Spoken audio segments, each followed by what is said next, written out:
nossa casa de oração. Mais uma vez, uma alegria muito grande poder estar aqui para que a gente possa conversar hoje sobre uma temática que com certeza toca profundamente a nossa jornada humana. Então, na noite de hoje, pessoal, eu trago a temática As Fraquezas da Alma, a Tentação. Então nós vamos nos aprofundar em um vídeo do grande expositor espírita Haroldo Dutra Dias, intitulado As Fraquezas da Alma. Então é um desafio para mim, eu que sou novo, digamos assim, em palestras, tentar trazer a minha interpretação dessa palestra do Haroldo, que com certeza é um dos grandes da nova geração de palestrantes espíritas. Espero que eu consiga transmitir a mensagem de uma maneira clara, objetiva, para que todos possam tirar o maior proveito possível. Então a nossa proposta de hoje não é apresentar um manual de perfeição, mas sim talvez um mapa para nos ajudar a entender por que, apesar de todo o nosso esforço, parece que sempre caímos nas mesmas armadilhas emocionais e comportamentais. Muitas vezes nos esforçamos para mudar algum comportamento na nossa vida, na nossa reencarnação, e parece que é muito difícil a gente conseguir mudar isso na nossa vida. Talvez para algumas pessoas aquilo se demonstre algo tão fácil de fazer, mas para nós é um grande desafio. Por que será que o rancor ele volta? Por que a insegurança nos persegue? O que são afinal essas fraquezas da nossa alma e por que será que elas existem? Então juntos vamos tentar desvendar essas raízes desses desafios e, mais importante, encontrar a força necessária para superá-los. Primeiramente, quando a gente fala em tentação, é preciso que a gente consiga quebrar o mito daquela visão popular da tentação que muitas vezes a gente vê no cinema ou em desenhos animados. De um lado está aquele anjinho nos dando bons conselhos, nos mostrando o bom caminho. Já do outro lado está aquele diabinho ali falando, não, a gente pode fazer assim. Mas não é dessa forma. A tentação, ela muitas vezes ela é vista como esse conflito binário, uma luta simplista entre o bem e o mal. Mas não é somente isso. A tentação, ela é um evento, não é apenas um evento, mas sim um processo psicológico e espiritual complexo, intrinsecamente ligado à nossa evolução. O nosso querido Chico Xavier diz que a tentação é como correr de um cachorro muito grande, mas com uma vontade imensa de ser alcançado. Essa imagem ilustra a dualidade que existe em nosso psiquismo. De um lado, a vontade consciente de avançar, de evoluir, do outro, o desejo de repetir velhos padrões, de voltar a um estado de prazer, mesmo que esse prazer seja ilusório e momentâneo. Mas então, o que está por trás dessa tentação? Por que a gente passa por isso? Então, primeiramente a gente precisa entender que a tentação, ela não é uma força externa, mas um desejo interno intenso em repetir uma experiência passada que gerou prazer.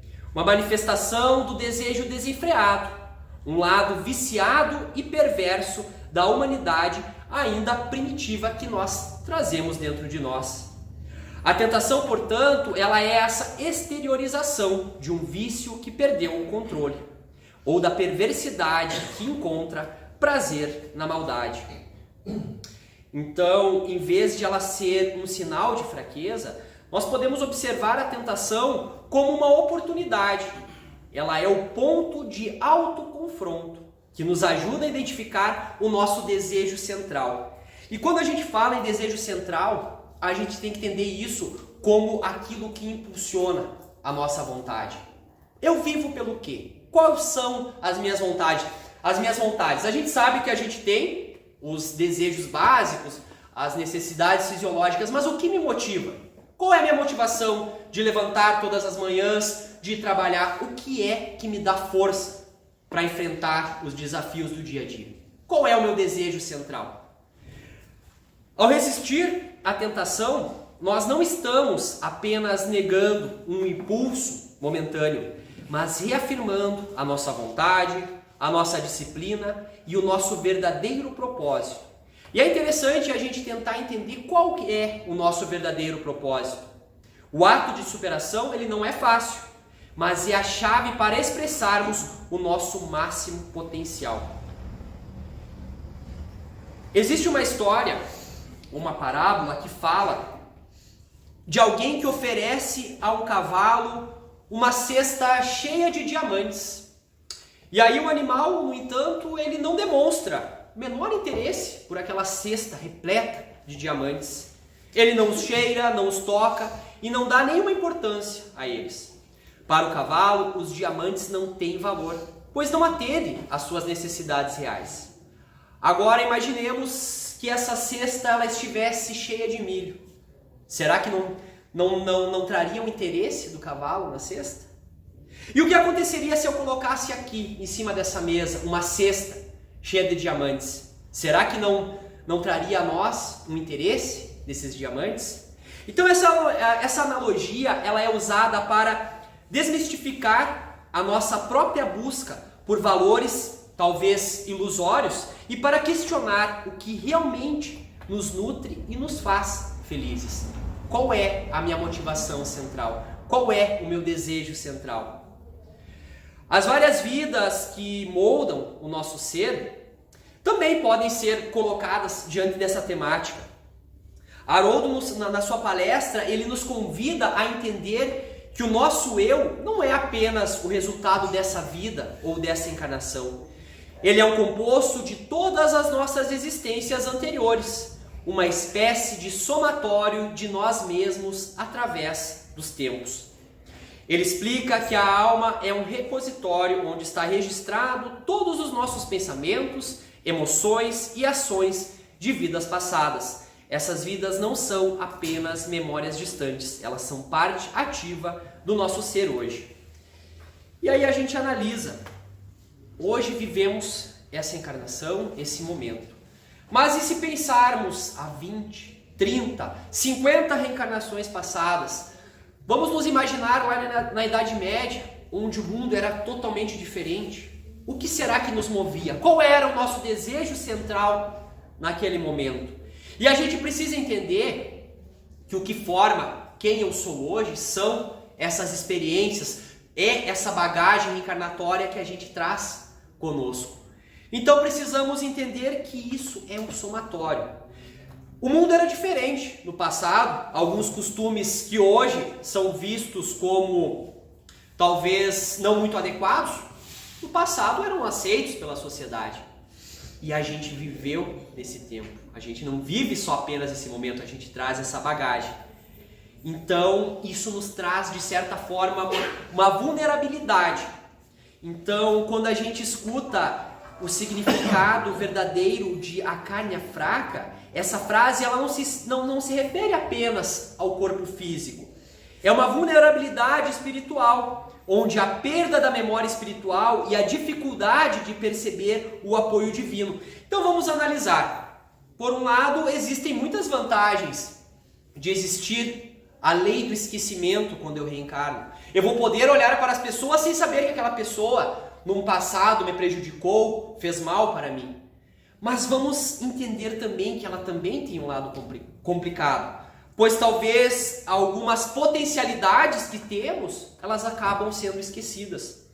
Talvez quando eu estava preparando a minha reencarnação, lá no plano espiritual, eu me propus a fazer várias obras, fazer várias coisas boas. Mas aí quando eu cheguei aqui, eu me deixei levar pela influência externa, e aí aqueles planos que eu tinha, aquelas obras que eu pensava em desenvolver, elas acabaram ficando no total esquecimento.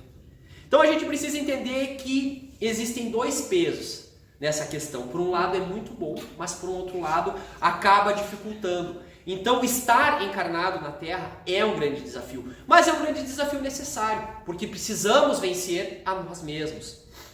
Então essa fraqueza da alma, essa vulnerabilidade como seres encarnados, essa ideia chave para entender essas fraquezas da alma.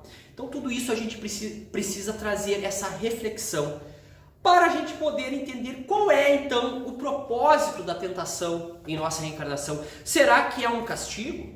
Não, não é um castigo. Ela funciona como uma ferramenta de crescimento e autoconhecimento, a partir do momento em que ela gera esse confronto interior. Ela nos força a enfrentar nossos próprios desejos, as fraquezas, instintos, muitos dos quais estão no nosso subconsciente que trazemos nessa bagagem reencarnatória. A tentação, então, ela é uma oportunidade para nos conhecermos melhor. E existe a batalha interna, esse conflito de sentimentos, a tentação de cair em velhos padrões e a manifestação dessa batalha no nosso eu do passado, com todos os seus erros, acertos, ainda tenta nos guiar, mesmo que o nosso eu atual queira algo diferente. E a gente não precisa nem falar da questão reencarnatória se a gente analisar a nossa caminhada nessa reencarnação.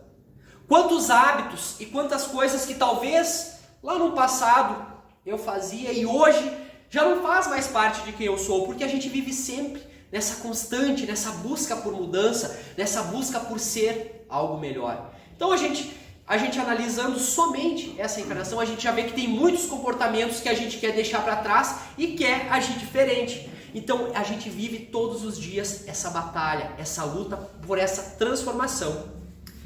A gente pode falar também da analogia do leão, que mostra que a nossa fraqueza de alma é um problema unicamente humano. Então não existe mais a gente dar aquela desculpa daquele sentimento primitivo, animalizado, pois um leão, por exemplo, ele não precisa ir a um consultório psiquiatra por ser viciado em sexo, pois seu instinto é puro e perfeito em sua natureza. Para o leão, um impulso para a reprodução é um processo natural, cíclico, diretamente ligado à preservação da sua espécie. Não há excesso, não há culpa e não há sofrimento psicológico. Já o ser humano é um pouco diferente. Nossas ações não são guiadas apenas por esse instinto. Temos o livre-arbítrio e a inteligência que nos permite escolher. Então, a partir do momento que eu desenvolvo somente o meu lado intelectual e acabo esquecendo de desenvolver o meu lado moral, que começam a acontecer esses vícios, esses desvios de conduta.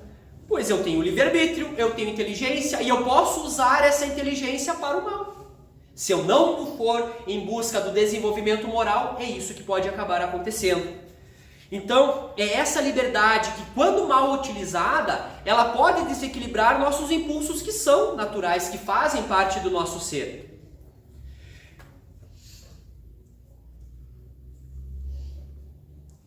E precisamos entender que a fraqueza ela não está nesse instinto em si, mas na nossa capacidade de transformar esse impulso natural em uma obsessão ou em um vício. Somos os únicos seres que podem transformar algo vital, como o desejo, em uma fonte de sofrimento, culpa e dependência.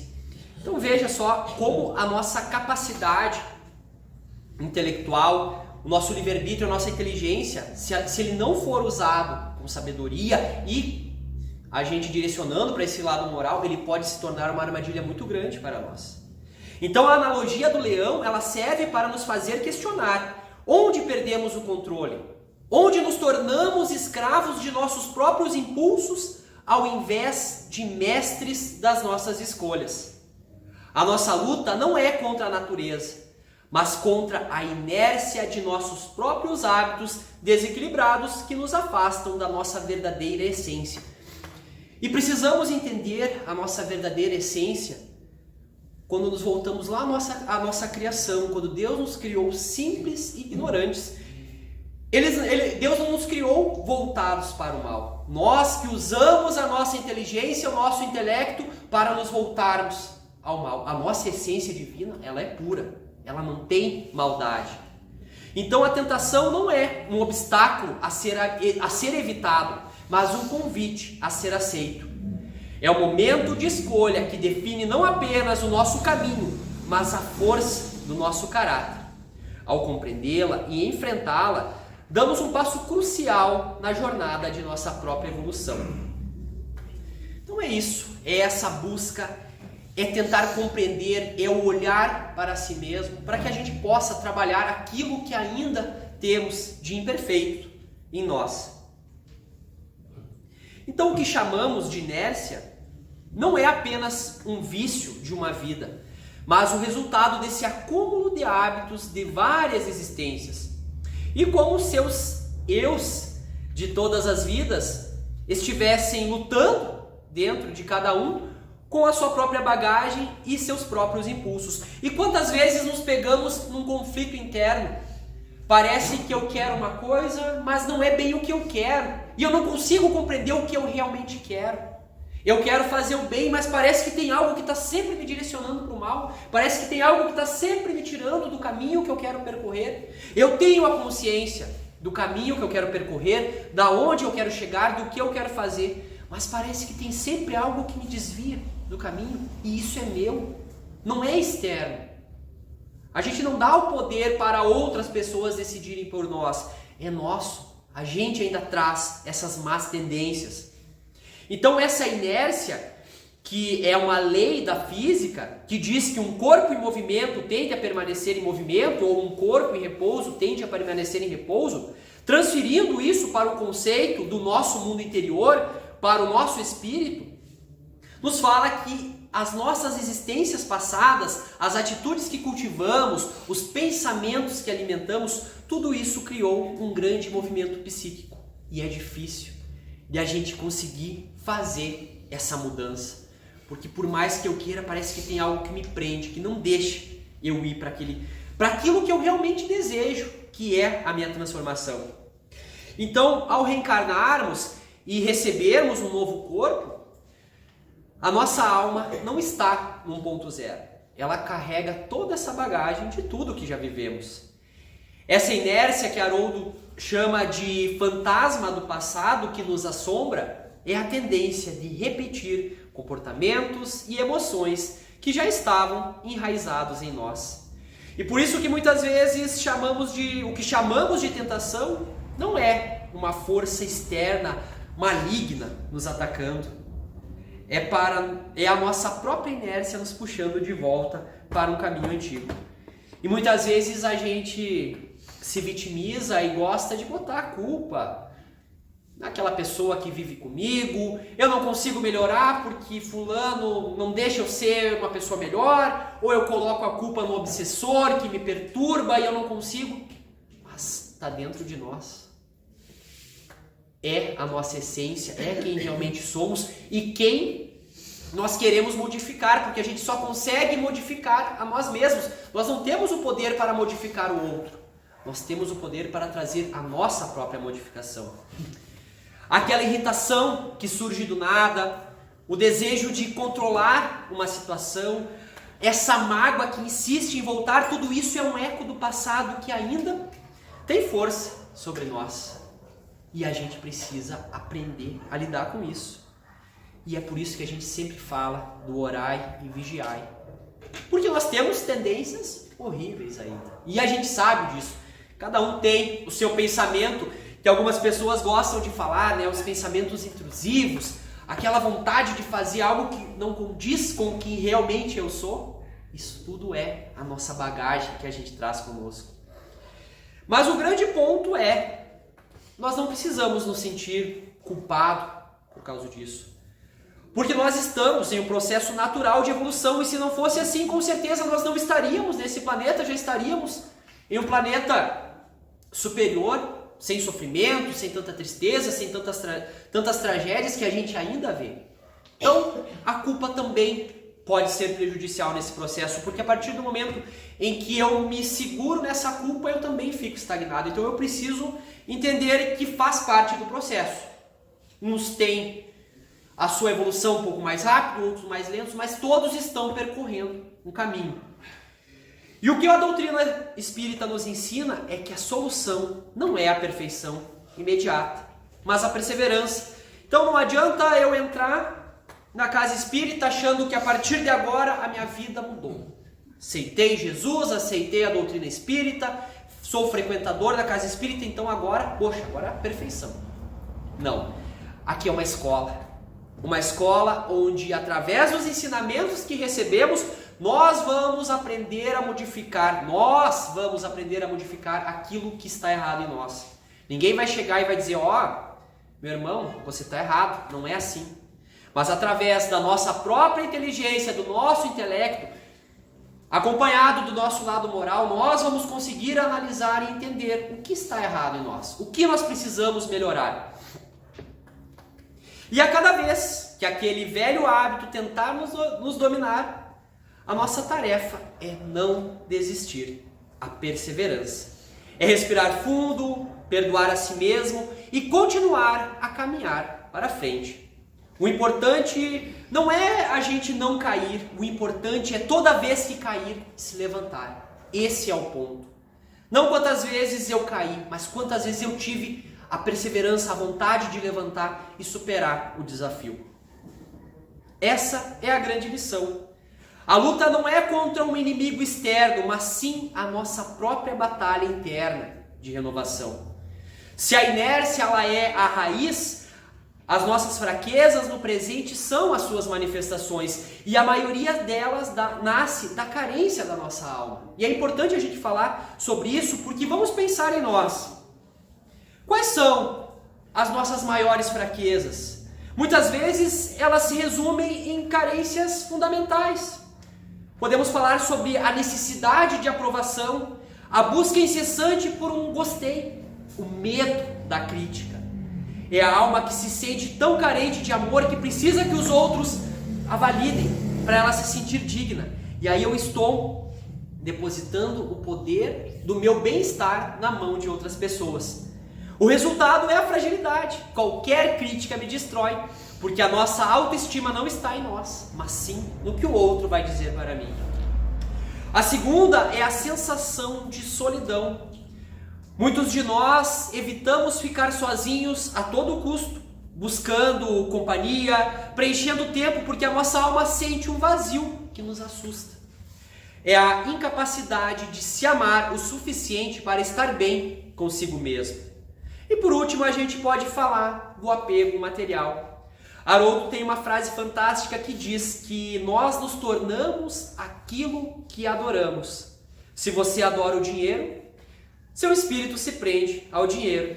Se você adora bens, a sua alma se apega a eles. Esquecemos que o valor real não está no que temos, mas no que somos e no que nós construímos em nossos corações e também aquilo que nós nos dispomos a oferecer para os outros.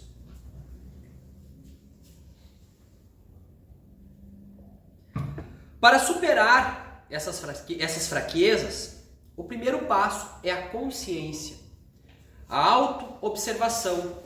Você não pode consertar aquilo que você não conhece, o que você não reconhece. O olhar para dentro de si sem o julgamento. E pergunte, de onde vem essa necessidade? O que realmente me falta? Somente ao ter coragem de olhar para essas carências é que podemos começar a tratá-las, a buscar curá-las. Entender que o amor, ele pode ser a solução para tudo isso. Então, se a inércia nos puxa e as carências nos enfraquecem, o que pode nos libertar? E a resposta é simples e ao mesmo tempo a mais profunda de todas. Como eu disse, o amor. Mas não o amor romântico ou idealizado. Estamos falando do amor como uma força, como a energia mais poderosa do universo. Será que a gente já parou para refletir que o amor é realmente essa força? É a força mais poderosa do universo?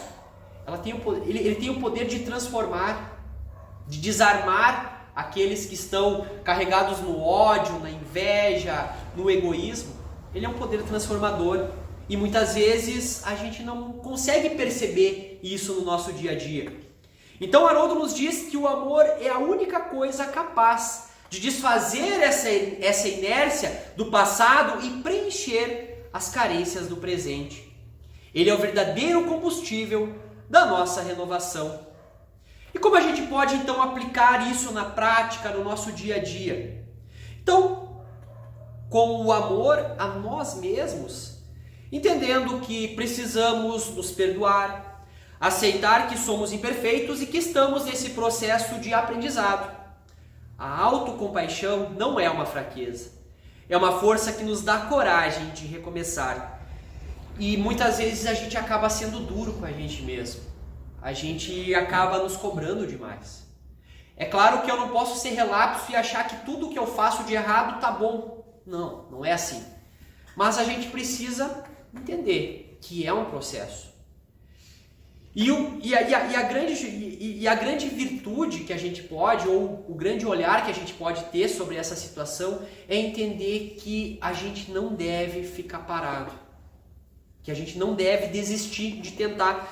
Porque com certeza na cabeça de muitos já passou aquela ideia de que, poxa, não consigo. Já tentei, já me esforcei, eu vou na casa espírita, eu tento mudar meu comportamento, eu tento ser uma pessoa melhor, mas parece que não dá certo. Isso não é pra mim. E aí eu quero desistir. E é nesse momento que a gente precisa entender que a espiritualidade amiga está do nosso lado e que nós precisamos também agir. Não podemos esperar que só a espiritualidade faça a parte dela. E aí que a perseverança precisa entrar. Também com o amor ao próximo. Cada ato de bondade, de paciência e de perdão que oferecemos aos outros é, na verdade, uma dose de cura para a nossa própria alma. E muitas vezes nos cegamos, achando que os nossos problemas são os piores problemas. E a gente acaba não olhando para o lado e percebendo que também tem pessoas que precisam da nossa ajuda e que a gente pode sim ajudar. Que talvez o meu problema é complicado, é difícil, mas eu tenho condições também de auxiliar o outro, de fazer algo pelo outro. E a partir do momento que a gente faz esse movimento, a gente vai iniciar a inércia do bem, essa sim que vai nos colocar nos trilhos do caminho que a gente deseja percorrer. Entender que o propósito da vida atual, a vida presente, é a oportunidade de unificar todos esses eus que compõem o meu ser, é a chance de curar as feridas do passado, de corrigir os vícios dessa inércia, de fazer escolhas que nos levem para um caminho de harmonia e paz. E talvez a gente não consiga perceber a oportunidade maravilhosa que temos de estar nesse desafio que se chama encarnação. Nesse desafio de estar aqui, tentando se modificar, tentando melhorar, ou simplesmente vivendo, achando que a vida é isso, é viver por viver, é ver o que vai acontecer amanhã. A gente precisa entender que somente nós vamos ser os responsáveis pela nossa evolução, pela nossa mudança, pela nossa reforma íntima. Então não vamos perder essa oportunidade, porque eu tenho certeza que lá no plano espiritual tem muitos espíritos aguardando o momento de poder vir para o plano material, reencarnar e ter essa oportunidade que nós estamos muitas vezes jogando fora. Deixando para amanhã, amanhã eu faço. Nós estamos perdendo tempo. E talvez quando a gente olhar para trás a gente vai se dar por conta, poxa, como eu perdi tempo, eu podia ter acelerado o processo, poderia não ter sofrido tanto se eu tivesse me dedicado um pouquinho mais. E por fim, contar com o amor a Deus e a sintonia com a lei divina e com o amor de Jesus, que nos oferece um porto seguro e uma fonte inesgotável de força e inspiração. Então, chegando ao fim da nossa conversa, dessa jornada, eu quero que vocês possam levar daqui hoje alguns pensamentos como se fossem sementes para a alma, para plantar e talvez mais tarde possam vir a colher. Primeiro, vamos lembrar do leão. Nós temos a liberdade para escolher. A escolha é sempre nossa. Não podemos usar a nossa conversa de hoje para dizer, mas então tá tudo bem se eu fizer as coisas erradas. Tá tudo bem até ali. Até o momento que eu consigo ter consciência dos meus erros e consigo buscar essa transformação. Então vamos lutar contra esse instinto ruim, contra o mau uso das nossas escolhas. Lembrando mais uma vez da inércia, você pode ter caído 1000 vezes no mesmo hábito, mas o poder de se levantar e recomeçar a cada dia é a nossa maior vitória.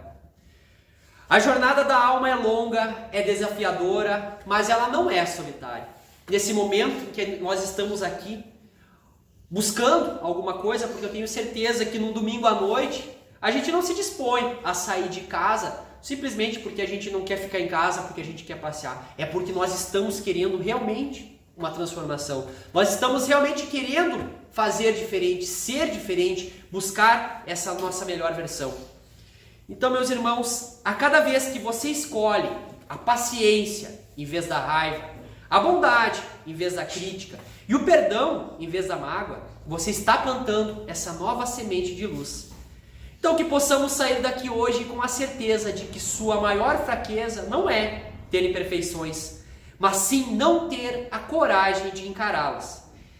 E que sua maior força é o amor, a única ferramenta capaz de transformar as sombras. A grande inspiração é que nossas lutas e fraquezas não são um sinal de derrota, mas sim que estamos no caminho da evolução. Que tenhamos todos uma semana abençoada, de muita paz e muita luz. Que assim seja. Então, meus irmãos, nesse momento, possamos nos unir em prece, elevando o nosso pensamento até o nosso Pai Maior, até o nosso Mestre Jesus, até os nossos bons amigos, trabalhadores espirituais da nossa casa espírita Mãos Unidas.